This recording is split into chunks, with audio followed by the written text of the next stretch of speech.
अब कहानी ले रही है ऐसा मोड़ जिसे देखकर आप भी कहेंगे ये रिश्ता टूटेगा या बनेगा और भी मजबूत सीरियल। तुमसे तुम तक में आने वाला है एक ऐसा इमोशनल और धमाकेदार ट्विस्ट जहां पहली बार आर्य की माँ खुद आगे बढ़कर गोपाल जी से करने वाली है एक ऐसी रिक्वेस्ट इंद्रिय को है जो बदल सकती है अनु और आर्य की पूरी जिंदगी। जी हाँ, जहां एक एरिए एक तरफ वो कोई है, अनु ने अपने दिल पर पत्थर रखकर आर्य से दूरी बना ली है।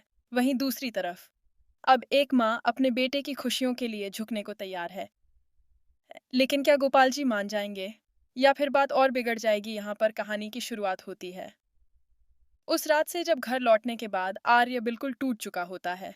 ऊपर अपने कमरे में बैठा वो चुपचाप रो रहा होता है। उसने कभी नहीं सोचा था कि अनु उससे इस तरह दूर हो जाएगी। नीचे हॉल में माँ बार बार बेचैन होकर ऊपर देख रही होती है। उन्हें साफ समझ आ जाता है कि बात बहुत गंभीर है। जब वो आर्य के कमरे में जाती हैं तो देखती हैं कि उनका बेटा बिल्कुल खामोश बैठा है। आंखें लाल हैं और चेहरा बता रहा है कि दिल बुरी तरह टूटा हुआ है। माँ प्यार से पूछती हैं क्या हुआ है, लेकिन आर्य पहले कुछ नहीं बोलता। फिर धीरे धीरे सारी बात बता देता है। कैसे अनु ने मना कर दिया, कैसे उसने कहा कि ये रिश्ता आगे नहीं बढ़ सकता। यह सुनकर माँ को झटका लगता है, लेकिन वो अनु को गलत नहीं ठहराती, बल्कि वो कहती है कि ज़रूर कोई बहुत बड़ी वजह होगी जो अनु ने ऐसा फैसला लिया। यहीं पर पहली बार माँ को एहसास होता है कि शायद गलती उनके घर की भी रही है। शायद उन्होंने कभी अनु को पूरी तरह अपनाया ही नहीं। उन्हें याद आता है वो दिन जब अनु घर आई थी और माहौल थोड़ा अजीब हो गया था। वो सोचने लगती हैं कि अगर उस समय उन्होंने अनु को गले लगाया होता तो शायद आज ये दिन ना आता। दूसरी तरफ अनु अपने घर पर भी चैन में नहीं है। वो अपने कमरे में बैठी है, हाथ में फ़ोन है, लेकिन बार बार आर्य का नंबर देखकर भी कॉल नहीं करती। उसकी आंखों में भी आंसू हैं, क्योंकि वो आज भी आर्य से प्यार करती है। लेकिन उसे लगता है कि ये रिश्ता दोनों परिवारों के बीच दीवार बन जाएगा। नीचे गोपाल जी और पुष्पा जी भी महसूस कर रहे हैं कि उनकी बेटी अंदर से टूट रही है, लेकिन वो कुछ पूछ नहीं पा रहे थे। अब कहानी लेती है बड़ा मोड़ जब अगले दिन सुबह आर्य की माँ एक फैसला करती है। वो कहती है अगर मेरे बेटे की खुशी अनु में है तो मैं खुद जाऊंगी उसके घर। ये सुनकर घर वाले हैरान रह जाते हैं, लेकिन माँ बिल्कुल शांत होती है। उनके चेहरे पर पहली बार सच्ची विनम्रता दिखाई देती है। उधर अनु के घर की डोरबेल बजती है। गोपाल जी दरवाजा खोलते हैं और सामने खड़ी होती है आर्य की माँ। दोनों के बीच कुछ सेकंड की चुप्पी छा जाती है। माहौल भारी हो जाता है। पुष्पा जी भी बाहर आ जाती हैं। आर्य आर्य के माँ ये हाथ जोड़ लेती हैं। जी हाँ, पहली बार वो इतने झुके हुए अंदाज में दिखाई देती हैं। वो कहती हैं मैं आज यहाँ बहस करने नहीं आई, मैं एक माँ बनकर आई हूँ। ये सुनकर गोपाल जी चौंक जाते हैं। वो उन्हें अंदर बुलाते हैं, लेकिन उनके चेहरे पर अभी भी सख्ती है। उन्हें डर है कि कहीं फिर से उनकी बेटी का दिल ना दुखे। अब यहाँ पर आर्य की माँ धीरे धीरे बात शुरू करती है। वो कहती हैं कि उन्हें देर से सही लेकिन समझ आ गया है कि अनु कितनी अच्छी लड़की है। वो मानती है कि शायद उनके घर वालों ने अनु को वो इज्जत और अपनापन नहीं दिया जिसकी वो हकदार थी। ये सुनकर पुष्पा जी की आंखें भर आती हैं, लेकिन गोपाल जी अभी भी चुप है। माहौल और भी इमोशनल हो जाता है जब माँ कहती हैं अगर मेरी किसी बात से आपकी बेटी को दुख पहुंचा हो तो मैं माफ़ी मांगती हूँ। जी हाँ, ये शब्द सुनकर वहाँ मौजूद हर कोई हैरान रह जाता है।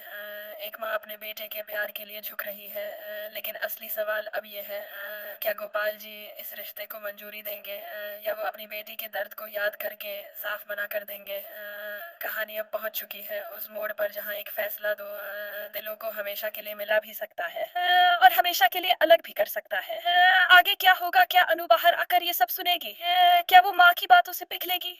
और सबसे बड़ा सवाल, क्या गोपाल जी कहेंगे हाँ बताइए जरे थे ये आप क्या चाहते हैं? क्या अनु और आर्य को एक और मौका मिलना चाहिए? कमेंट करके जरूर बताइए। ऐसे ही लेटेस्ट ट्विस्ट जानने के लिए चैनल को सब्सक्राइब करना बिल्कुल मत भूलिए।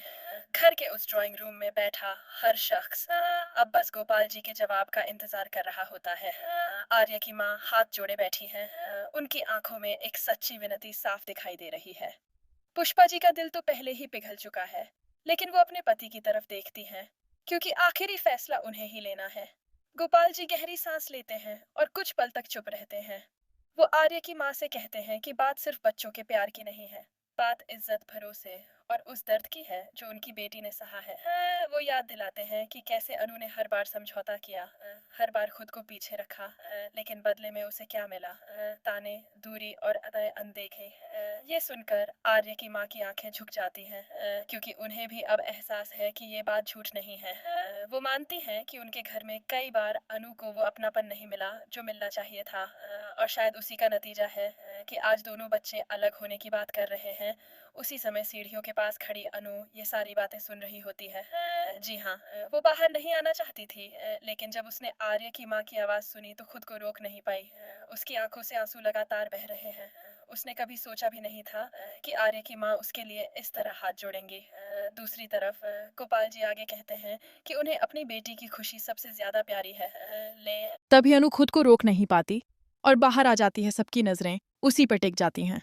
गोपाल जी हैरान रह जाते हैं कि वो सब सुन रही थी। अनु रोते हुए कहती है कि वो किसी से नाराज नहीं है, लेकिन वो डर गई थी। उसे लगा कि अगर उसने हाँ कहा तो दोनों परिवारों के बीच दूरियां बढ़ जाएंगी और आर्य बीच में पिस जाएगा। वो कहती है कि प्यार होने के बाद भी उसने इसलिए पीछे कदम रखा ताकि किसी को दुख न पहुंचे। उसकी बात सुनकर आर्य की माँ उठकर उसके पास जाती हैं और उसका हाथ पकड़ लेती हैं। ताने लाजी मोनीरे बीती हैं। वो कहती हैं कि अब वक्त है डर छोड़कर भरोसा करने का, क्योंकि हर रिश्ता गलतफहमियों से नहीं हिम्मत से बचता है। लेकिन कहानी यहीं आसान नहीं होती। गोपाल जी अभी भी चुप हैं। वो अनु से पूछते हैं, अगर कल फिर तुम्हें दुख हुआ तो? ये सवाल सीधे अनु के दिल पर लगता है। कुछ पल के लिए वो भी चुप हो जाती है। कमरे में सन्नाटा छा जाता है। अब फैसला सिर्फ बड़ों का नहीं, अनु का भी है। क्या वो फिर से वही रास्ता चुनेगी जहां प्यार है, चुनी है, लेकिन जोखिम भी? या वो अपने दिल को फिर से दबा देगी दूसरी तरफ? किसी को ये अंदाजा नहीं है कि घर के बाहर खड़ा एक शख्स ये सब सुन चुका है। जी हाँ, झंडे वहां तक पहुंच चुका है और खिड़की के पास खड़ा सारी बातें सुन रहा है। उसके चेहरे पर गुस्सा साफ दिखाई दे रहा है। उसे लग रहा है कि मामला फिर से उसके हाथ से निकल रहा है। वो मन ही मन सोचता है कि अगर ये रिश्ता फिर से जुड़ गया तो उसकी बनाई सारी गलतफहमियां खत्म हो जाएंगी। और यहीं से उसके दिमाग में एक नया खेल शुरू होता है। अंदर घर में इमोशनल बातें चल रही हैं और बाहर कोई इस रिश्ते को तोड़ने की नई चाल सोच रहा है। अब देखना यह होगा कि क्या गोपाल जी अपना दिल नरम करेंगे, क्या अनु हिम्मत करके हाँ कहेगी, और सबसे बड़ा सवाल, क्या झंडे फिर से कुछ ऐसा करेगा जिससे सब कुछ दोबारा बिखर जा। कहानी अब पहुंच चुकी है उस मोड़ पर जहां एक तरफ माँ का झुका हुआ सिर है, एक तरफ बेटी का डर और दूसरी तरफ छुपकर साजिश रचता एक दुश्मन। आगे क्या होगा ये जानना अब और भी ज्यादा इंटरेस्टिंग होने वाला है। बाहर खड़ा झंडे अब पूरी तरह से बौखला चुका होता है। उसे साफ समझ आ जाता है कि अगर आज बात बन गई तो अनु और आर्य फिर से करीब आ जाएंगे और उसकी सारी कोशिशें बेकार हो जाएंगी। वो तुरंत अपना फोन निकालता है और किसी को कॉल करता है, लेकिन सामने वाला कॉल नहीं उठाता।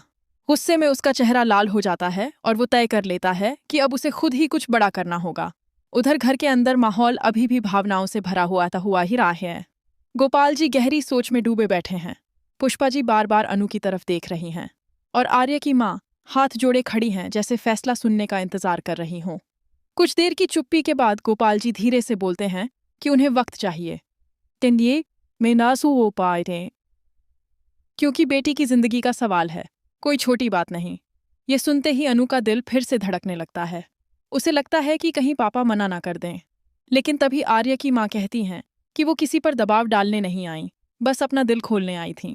वो कहती हैं कि अगर आज जवाब ना भी मिले तब भी वो इंतजार करेंगी। क्या को चाहिए, क्योंकि उन्हें अब अपने बेटे की खुशी और अनु की अच्छाई पर पूरा भरोसा है।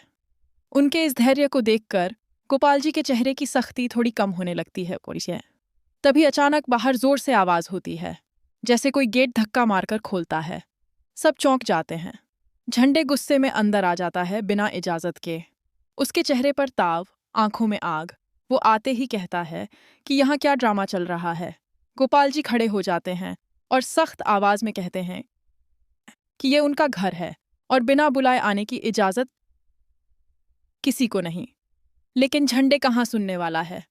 वो सीधा अनु की तरफ इशारा करके कहता है कि ये लड़की सबको बेवकूफ बना रही है, कभी हाँ कभी ना। और अब फिर से भावनाओं का खेल। आर्य